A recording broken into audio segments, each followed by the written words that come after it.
Chief Advisor Professor Muhammad Yunus in the chair.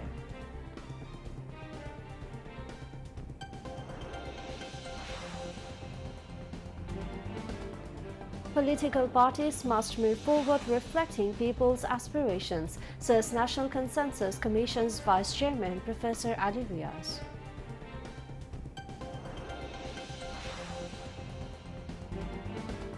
Supreme Court adjourns hearing on leave to appeal petition acquitting all convicted in cases of a grenade attack on August 21 in 2004 till 26 May. Responsibly infringing upon people's right over past 15 years must apologize to restore public trust, says Chief Advisor's Press Secretary Shafqul Alam.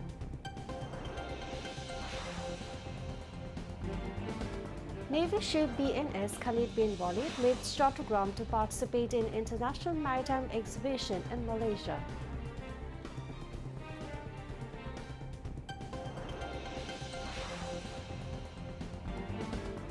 Israeli attacks on Gaza kill at least 84 people while indirect ceasefire talks continue in Qatar.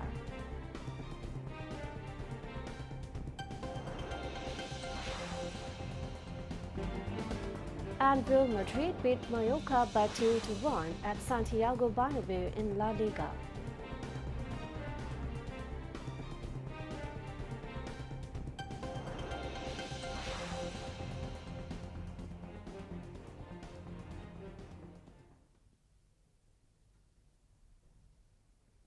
Viewers, those were the headlines, and moving on to the details.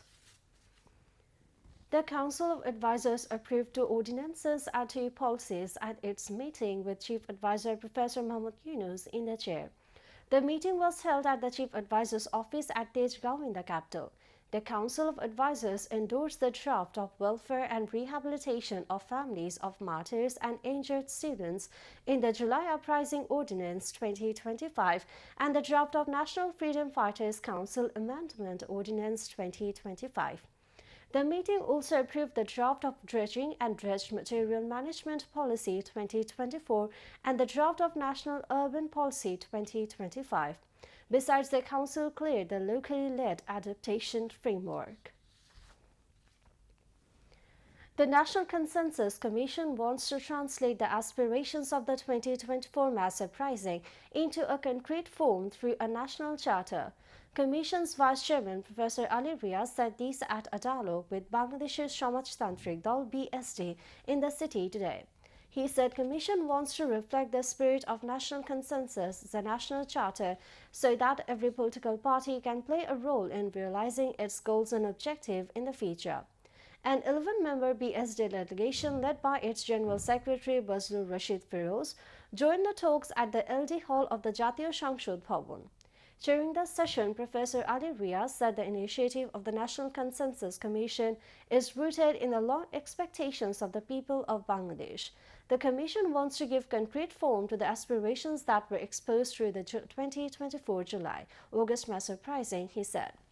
The Consensus Commission Vice Chairman said the current political situation in Bangladesh is the result of prolonged struggles by both the people and political forces. The people of this country do not want a return of fascism again and again. They want to build a state where equality prevails, citizens' rights are ensured and differing views are respected, he added. Professor Riaz said the Commission is working to build consensus through discussions with political parties based on the recommendations of various reform commissions. This responsibility does not lie with the National Consensus Commission alone. Political parties must move forward by reflecting the aspirations of the people, he said. Commission member Justice Muhammad Imdadul Haq, Dr. Bodiul Alam Mojumdar, Safaraj Hussain, Dr. Iftikhar Zaman and Dr. Muhammad Ayub Miao were present in the discussion, moderated by Chief Advisor Special Assistant Monir Haider. The Supreme Court today adjourned till May 26 the hearing on a leave to appeal petition filed against the High Court judgment that had acquitted all the people convicted by the lower court in Member and Explosive Substances Act cases filed over the grenade attack on an Awam League rally in the capital's Bangabandhu Avenue on August 21 in 2004.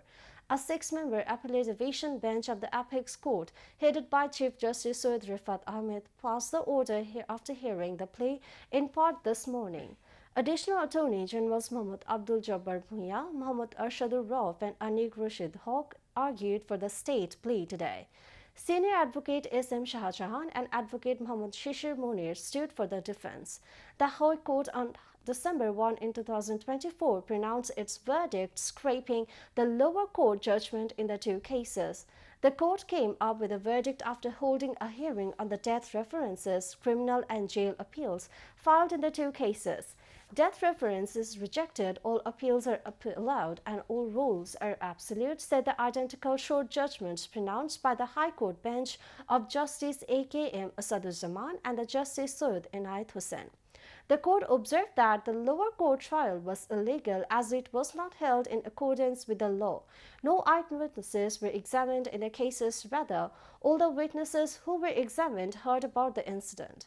Defense counsel Advocate Shishir Munir told newsmen on that day. Advocate Munir further said the court also observed that the lower court concerned delivered the judgment based on a confessional state on Mufti Abdul Hanan, but his confessional statement has no evidential value as it was taken by force. Chief Advisor's Press Secretary Shafiqul Alam has said that journalism has infringed upon people's rights over the past 15 years and those responsible must apologize in order to restore the public trust. He said this today at a discussion titled The State of the Media after mass uprising organized by the Platform for a Fascism-Free Media at the National Press Club in the capital. Press Institute of Bangladesh Director General Farooq Wasif, among others, spoke at the event, mentioning that in the past 9 months there have been no incidents of journalists being dismissed by the government. Shafiqul Alam said the interim government is working to institutionalize media freedom. He also said that even when false or misleading information is reported, any attempt to protest it is portrayed as interference with the press freedom. Mentioning that no media outlet has been closed, the press secretary also said that no one has been threatened for ideological reasons. He also advised that if anyone faces threats, they should inform the government. The Navy ship BNS Khalid bin Walid left Chattogram today to participate in the International Maritime Exhibition in Malaysia. The 17th Langkawi International Maritime and Aerospace Exhibition 2025 will be held in Langkawi of Malaysia from 20th to 24th of May. Naval Chief Admiral M. Najmul Hassan delivered a guiding speech to the officers and sailors of the ship at a ceremony organized at the Naval Dock today. Commander of the Chattogram Naval Region, Rear Admiral Irshad Hussain, senior naval officers and the families of the officers and sailors traveling on the ship were present on the occasion. A total of 229 members, including 34 officers led by the captain of the ship, Captain M. Ejaz Masood, will join the exhibition, which will brighten the image of the Bangladesh in the international arena. The ship is scheduled to return to the naval base on 29th of May after the International Maritime Exhibition. Now, international news.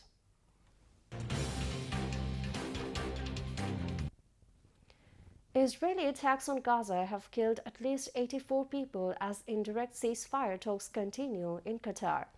At least 50 people were killed in Israeli attacks on northern Gaza, including in Jabalia refugee camp, since the early hours of Wednesday, according to medical sources.